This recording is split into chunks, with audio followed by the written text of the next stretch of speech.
The Rebbe Marash, the fourth Lubavitcher Rebbe, the son of the Tzemach Tzedek, he had 3 sons. He had 4, but one died as an 8-year-old. Avram Sender. His father said he was a Gilgul of the Neshama of the Alter Rebbe. He died as an 8-year-old. He said they should put him on Big Day Shabbos, and he was in bed. He was sick, and he said, the Zaydekum, the Alter Rebbe, is coming to greet me, and he closed his eyes and he passed away. He was an 8-year-old boy. His father said he had the Neshama of the Alter Rebbe. I'll call upon him, but he had another 3 boys. The Razor, Reb Zalman Aaron, the Rebbe Rashab, Reb Shalom Dever, became the Lubavitcher Rebbe, and the annoying one, Reb Menachem Mendel. So the Rebbe Rashab became the Lubavitcher Rebbe, and but the Razor was older than him. So they were once talking to the Razor about his younger brother, the Rebbe Rashab. And so it was he was an older brother, but he didn't feel that it was his inyan. So he gave it over to his younger brother, the Rebbe Rashab. So they once asked him, how he relates to it. You grow up, you're an older brother, he's your baby brother, and then, suddenly he's the Rebbe. It was, and in Chabad, a Rebbe is very serious. It's not a CEO. Lubavitch, a Rebbe is like the Alter Rebbe, the Mittler Rebbe, the Baal Shem Tov, in Chabad, they take the Rebbe. It's Lifnei HaTzimtzum. It's not a joke. It's not a CEO, it's not a figurehead. It's the real thing. People have a hard time with it because, if you don't learn Chassidus, it's hard to understand Tak. Like, what was Versta Meshuga, So they once asked him about it. So they say that he once said, what his brother, if he's a real Rebbe, he says like this. He says, in everything in the world, brilliant answer, in everything in the world, there is extremes, but there's also in the middle. You have a Meshuggah Gvir, You have Elon Musk, right? You have Bezos, you have Meshuggah Gvir, and you have a man, a captain who doesn't have $10, but you have in the middle. We call it middle class, even higher class. You have millionaires, you have in the middle. Everything. A chacham, you have a gon, you have a shaitan, you have in the middle, a portion of match. Everything. You could be stingy, you could be, bright and giving, and you have in the middle. Everything, there's extremes. And he says there's one exception, and that is a Rebbe. Ode du bist a Rebbe, ode du bist a Ganav. So what he said, either you're a Rebbe or you're a Ganav. Ein Sach kann ich euch sagen, mein Bruder ist nicht kein Ganav. One thing I can tell, my brother is not a Ganav. That's what I could tell you. What a Rebbe is, weiß ich nicht. Aber a Ganav is mein Bruder nicht. You understand what he was saying here? And this is what his brother saying. There's no, you say, is my brother the real thing? He's not the real thing. He's like his father, he's like the Tzemach Tzedek, like the Alter Rebbe. Because in Chassidus Chabad, it's that way. Adir a Rebbe, adir a Ganav. In other words, don't talk about these things. If it's not real, you're a Ganav, you're a thief. You're not just a nice guy, who's trying to, to get paid and trying to run a community. That's a beautiful thing. To be a Rasha calls it, but you're talking about an inyan of a Gili of Eidin Seif. So either you're the real thing or you're a Ganav. And the first thing of a Ganav means you're manipulating. It's very serious stuff. A Ganav doesn't mean that you're stealing from people's bank account. A Ganav is very, very subtle. You're going into their light. You're touching very deep things. You're stealing their soul, or you're becoming something that you're not supposed to be. You're representing something you're not supposed to represent. You have to understand how sensitive this is. It's me'ila behektish. If you manipulate this, you're touching hektish. You're touching people's yichidush b'nefesh. Reb Shmuel Munkus once told us to the Alter Rebbe. I told you the story. It's one of the most amazing stories. The Alter Rebbe was arrested. When they came to him to arrest, so he ran away. And he spent the night at a club, at a bar. The Alter Rebbe a whole night, because he knew they're not going to find him in a club, in a bar. They're not going to think he went there. He was there a whole night with Reb Shmuel Munkus, one of his chassidim. In the morning, he asked him if he should give himself in to the government, or he should stay here. So Reb Shmuel Munkus says, yeah, you should. So he said, why? Because they wanted to execute him. Reb Shmuel Munkus said, Memanavshach. Bist du a Rebbe, wird dir kein Keul nicht nehmen. Bist du nicht, kommt es dir. Mit Wasser Recht hast du weggenommen von hunderte, tausende Jiden den Geschmack in Elam Haza. Any way you look at it, it makes sense. If you're a real Rebbe, their bullet won't reach you. And if you're not, you deserve it. Who gave you the right to deprive hundreds of thousands of Jews from the Geschmack in Olam Hazeh? And the Alter Rebbe listened to him. The Alter Rebbe went out. He went into prison. But it's not what he was telling the Alter Rebbe. This is a chassid speaking to the Alter Rebbe. You deserve it. It's not a joke. You built the whole world around Achdus Hashem, Einoid Mulvadai. You took away from people the Geschmack in Olam Hazeh. Because anybody who learned Chassidus Chabad and internalized it at any point in their life, their Olam Hazeh is already shot. They try hard. They try very, very hard. But it's done.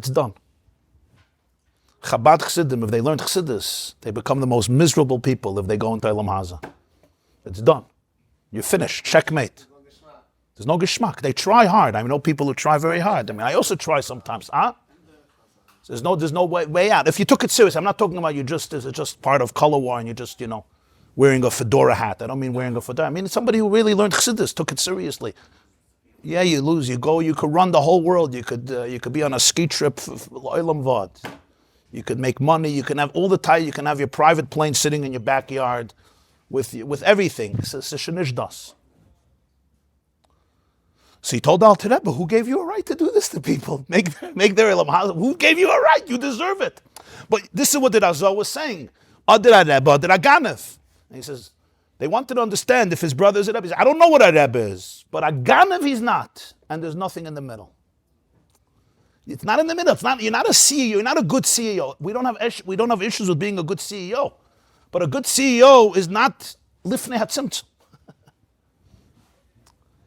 So that's why it's such a serious thing. It's a very, very serious thing.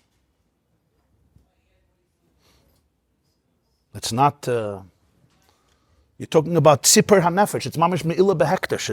It's going into the Kodesh HaKadoshim. You don't go into the Kodesh HaKadoshim if you're not a Kohen Gadol on Yom Kippur. It's too sacred. There's certain places you don't take people if you're not really there. And if understand the pressure, because if there's even a moment of manipulation, it's me'ila behektish. You're tampering with yichidish b'nefesh.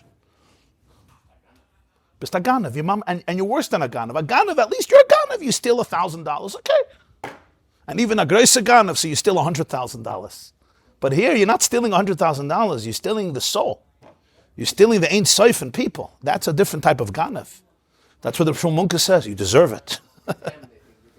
Yeah. Huh? It's pikuch nefesh. It's pikuch nefesh. So I want to say, you have to understand the purity. People don't understand the purity of the Rebbe, the Alter Rebbe. You're talking about a level of purity that it's hard to have a hasaga. I'm saying that the internal avodah of these people, of what they had to be worked out to take on this position, is something that's l'mayla mehasaga. I saw it by the Rebbe. You could see it. You could even see it on the videos.